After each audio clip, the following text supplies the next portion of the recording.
Hi, welcome to my video about 5 tips to create a compelling blurb. I have heard some authors refer to the blurb as the hardest 400 words you'll ever have to write. I'm not going to sugarcoat it. Writing a compelling blurb does require drafting and revision just like everything else you write. However, it doesn't have to give you nightmares. So let's go and learn 5 ways to make sure that your blurb is going to do what you want, which is, of course, to get readers in between the pages of your book.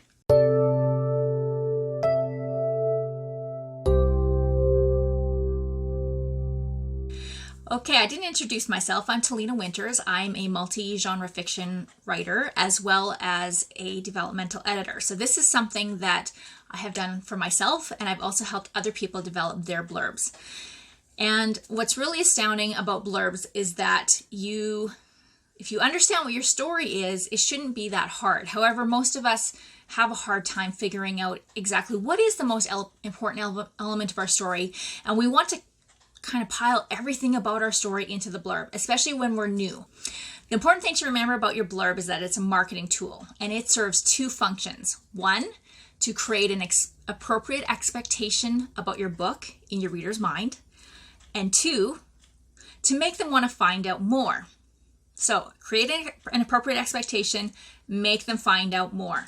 Those are the 2 goals of our blurb. Nothing else. We don't want to give too much of the story away, or we're not going to be able to fulfill that goal. They'll feel like they don't need to read the book in order to find out what the story is about. We also want to make sure that they're not going to get any surprises they won't like inside the book. So we'll talk more about expectations and how to create the blurb in a few minutes. But my very first tip on my list is less is more, or I have this unique, awesome visual aid.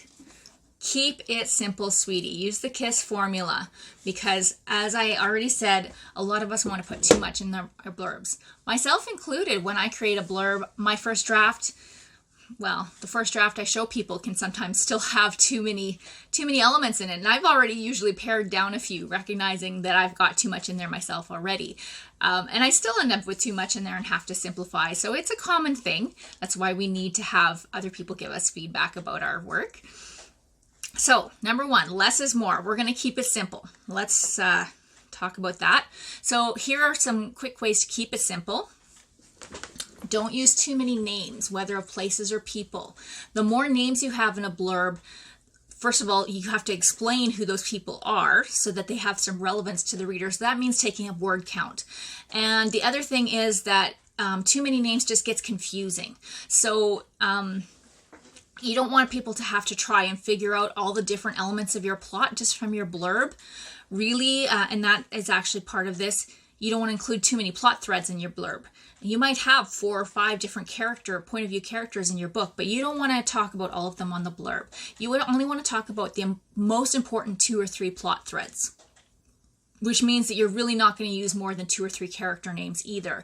Any other plot elements or character names can be described as briefly as possible, because we're keeping it simple. And that's all you need to do. You don't need to name everyone. Also, try to sum up your entire plot in no more than 4 paragraphs. And I'm talking about the actual blurb copy here. I'm not talking about your lead, which we'll talk about in a minute, or your validation. 4 is quite long, actually. Some genres you can get away with 4. In general, you want to try to get away with less. So if you're looking at a thriller or suspense, you probably want to have a shorter blurb, because if it's that high action, you will probably be able to hook your reader in with much less than 400 words or 4 paragraphs. Okay, so quick guidelines on that. No more than 2 plot arcs, no more than 3 character names, no more than 4 or 5 paragraphs if we're talking about including our genre and theme, which we'll talk about more in a minute, but really 4 paragraphs, and no more than 5 characters altogether, although we're not going to name more than 3 of them, okay? So that's kind of a general guideline. Remember, these are all guidelines, not rules, but they will help you to make your blurb more succinct. Okay, second thing, lead with a hook. A hook is just that highlighted tagline at the top of a blurb you'll see sometimes, or often it's included in the copy as the first line, but it's really compelling. What the hook or the lead is the very simplest version of your plot that you can possibly produce. We want to encompass the main primary conflict of your plot in that lead. Okay, so there's different formats of how to make a lead, and I'm gonna, since that's quite long, I'm not going to go into it all in the video. It will, I am putting them all into the blog post that goes along with this video, and I'm going to make a future video about different kinds of leads and hooks. But just as a brief example for a couple of different kinds you could do, you could ask a question, you could have 3 short sentences, you could include a line that sums up the main character's conflict. One of my favorite hooks or leads that I've read lately was from the book Wonder by R.J. Palacio or Palacio, I'm not sure how to pronounce the name, but the hook is in Augie Pullman's voice, and he is the main character of the book. The book is told entirely in first person from different points of view, but his is the primary point of view. And even though the blurb itself is in third person, that hook is in his first person. It tells you perfectly what his conflict is. And here it is. I won't describe what I look like. Whatever you're thinking, it's probably worse. So you see how that just simplifies it all down to one line. And yeah, that's what you need to do with your hook or your lead. You just want to have your plot in there as simply as possible and make them want to find out more. Okay, so then they're going to read on to the copy. Sometimes your lead can be a brief sentence about your theme, genre, stakes, cool factor, and or your validation credentials, which are things we're going to talk about in just a minute. And sometimes those can be what the most interesting thing about your book is, those things. So you put them at the top. And here's one example of that, and then we'll go in and talk about more about that. This is from a historical romance novel by Tamara Alexander called With This Pledge. It says, from the pages of history and accounts of those who endured the Battle of Franklin, Tamara Alexander weaves real-life love letters into a story of unlikely romance first kindled amid the shadows of the Civil War. So there we go. It's basically the elevator pitch for this novel was their hook or their lead. And it works. And that takes us to our third tip for creating our compelling blurb, which is turn your elevator pitch into blurb copy. Now, I already have done a full video about elevator pitch. An elevator pitch is basically a 1 to 3 sentence pitch. Essentially, it is a marketing pitch about your novel or about your story. It is your entire plot simplified down into those 1 to 3 sentences, and it contains all the elements of a log line plus a few things more. So a log line is our outlining tool that we use, and then we can turn that into an elevator pitch, and then we can turn our elevator pitch into a blurb. So that's why it's helpful to have these different aspects kind of set up as we go along, because by the time you get to writing your blurb, you should understand your story pretty well already if you've done that preliminary work. Okay, so from the log line, we've got our protagonist with a need, antagonist with a need, stakes, twist, an intriguing twist, ticking clock, and those are all elements that can go into the elevator pitch. Plus, with the elevator pitch, you would also add your genre, comparisons to other stories that are like it, themes of the story, and your cool factor, whatever it is that made you want to write the story in the first place, so that your readers might find interesting as well. So we're going to take those elements from an elevator pitch and we're going to expand those into blurb copy. Okay, and you can put some of those up in the lead, and you can put some of those in a kind of a following paragraph at the bottom. Whatever it is you do, you just basically take each of those elements and you expand on them. Just make them slightly longer, meaning give your main plot arcs, your protagonist and antagonist, give them each a paragraph maybe, and then put your stakes and your twist and your ticking clock into a third paragraph and tie it all together. And then you can have your genre and theme either at the top or at the bottom. There's different ways to do it, so study different blurbs. There's lots of ways it's been done and been done well. And also I recommend, if you're not quite sure about elevator pitches and log lines, please go check my videos about those out, because yeah, I've already gone quite in depth into those. And I'm going to take this moment and remind you that, again, what we're trying to do is set an appropriate reader expectation and make them want to find out more. So we're going to keep it simple, sweetie. While you're expanding your elevator pitch, don't give too much away. Only give enough away that they want to find out more, okay? And that's really, really important. Fourth tip, use the right tense, point of view, and tone. Now, there aren't a lot of hard and fast rules about blurb writing, but I'd say the closest we have is to always use present tense when you're writing your blurb. Same as when you're writing an outline or a synopsis, which I haven't talked about in another video yet. But you always want to use your present tense, no matter what tense you're using in the story itself, because present tense makes it feel more immediate, like this is a problem that still needs to be solved, which as far as your reader is concerned, who hasn't read your story, it still does. So that's why that present tense is much more compelling on the blurb copy. You can use some past tense sentences to set up the present tense problem at the beginning of your book in the blurb, but that still basically means that your blurb is in present tense. As far as point of view, generally most blurbs are written third person, even if the book itself is written first person. However, sometimes if the book is written first person, you can actually write your entire blurb first person in the voice of your primary character.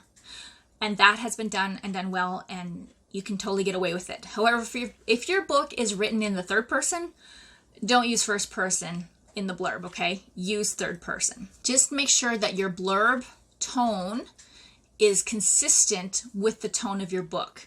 If your book is quite dark, you don't want to have your blurb to be really full of humor. And same vice versa. If you've got humor in the book, try to get some humor in the blurb so people have that expectation. Remember, we're trying to set appropriate expectations. That's one of our primary two concerns. Also, for indie authors who are writing their own blurbs most of the time, your blurb is the first impression your reader has of your actual writing. So make sure that they get the right impression of what your writing will be. Okay. All right. Tip number 5, include validation. And what validation means is that you are going to have some kind of third-party voice on your cover that tells readers that other people like your work too. Okay. So this can be reader review pull quotes, famous author review pull quotes. If you can get those, that is fantastic. Those have a lot of weight. Awards, if your book or story has won any awards, definitely mention those on your cover somewhere. Book list ratings, if you're lucky enough to have hit a #1 best-selling list somewhere that has some weight in the industry, please mention that. I don't think anybody really needs to be told that, but definitely if you're #1 New York Times best-selling author, that goes on there. But even if you're a #1 selling Amazon author you don't have to mention that it was in some obscure category. You can just put it on there, and that has some weight. For indie authors, that can be helpful. Hopefully it's not an obscure category. Maybe you were a #1 in thriller. That would be fantastic. Or fantasy or whatever.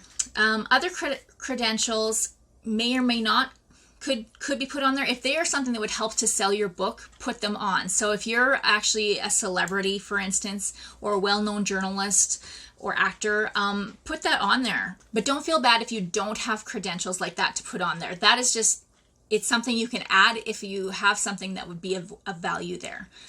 For instance, I don't put on my cover that I am a journalist because I'm a journalist in a regional magazine. It's a small platform, even though it's not. The magazine goes to thousands and thousands of homes, but most people have never heard of it. So that's not something I put on my blurb. It is in my about the author, but that's not the thing that people are gonna want to know when they're looking at my fantasy or my romance novels. So yeah, just use your judgment.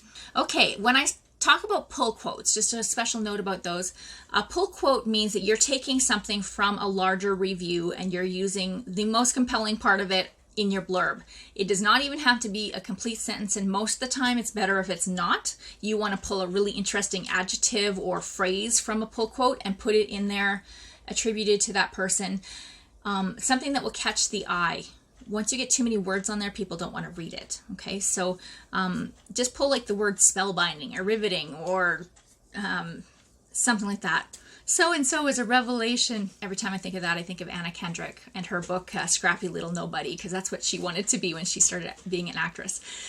She wanted to be a revelation, and eventually she was. So that's an aside. Anyway, so you just definitely want to have those little catchy phrases on your blurb, if people want to see those full reviews, those are available elsewhere. They're available on Amazon or Goodreads, or hopefully you also have like a media kit page on your site, and you're going to put a few of those really awesome reviews on that book's media page.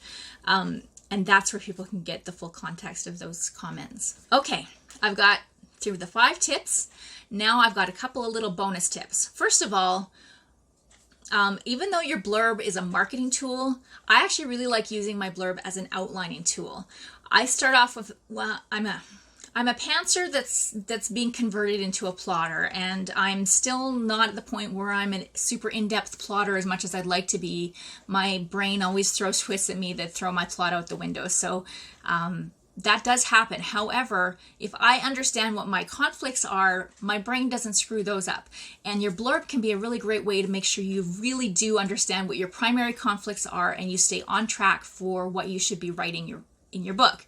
And the reason is because it starts from the log line, then goes to the elevator pitch, and then we're just expanding on it only a little bit to make our blurb. So for instance, I recently wrote the blurb for my next novel, The Sphinx's Heart, which is the second book in a young adult trilogy. And even though I have been working on this story mentally for many months since I published the first one, and I've already started, I'm most of the way through a fairly detailed outline, actually, even though I just said I'm not really a plotter. I'm actually working on becoming one, because this is quite a complicated series and I need to make sure I understand what all my main twists are going to be before I spend any more time drafting words that I'll have to throw out. So I don't like throwing out words if I can help it. Anyways, so the point being, I drafted this outline or this blurb, and as I'm working on the blurb, and I think by version 2 or 3, I had a few things jump onto that page that I didn't expect to see there. But it helped me realize that the reason they were there is because I needed to have that kind of conflict, that level of conflict, to make this story work. And so it really clarified some of my conflicts for my primary characters in the book and where I needed to go with it. Okay, so there we go. 5 tips plus a bonus tip and another one last helpful tip, because I just can't stop. One of my biggest and best tips to any author who's working on their blurb is to outsource to your tribe. And I don't mean give them the job of making your blurb. What I mean is that as you are developing your blurb, use your tribe to help you figure out, first of all, if it's a book with a story worth telling, which is another reason to write your blurb before you begin drafting, by the way. You can write out a sample blurb and run it by some of your favorite readers or your best supporters and say, hey, am I onto something here? What needs to be tweaked? What sounds boring? And actually even help develop your plot that way. If you happen to have a friend who is fantastic at blurbs, great. But for the most part, what you just want to hear is like, is this a good thing that I'm on? And is it too confusing? Remember, we have a tendency to overcomplicate it. So our tribe is going to be really good at saying, hey, no, I feel like I don't even need to read the story now. You've got it all in the blurb. Or, it's confusing or boring or whatever. You need to have somebody who's going to be able to tell you that. If you don't have someone like that, developmental editors like myself usually offer that as a service to help you develop that blurb and make it something amazing. So now you've got all your tools to make an amazing blurb. Go out there and draft and then revise, and keep it simple, sweetie. You got this.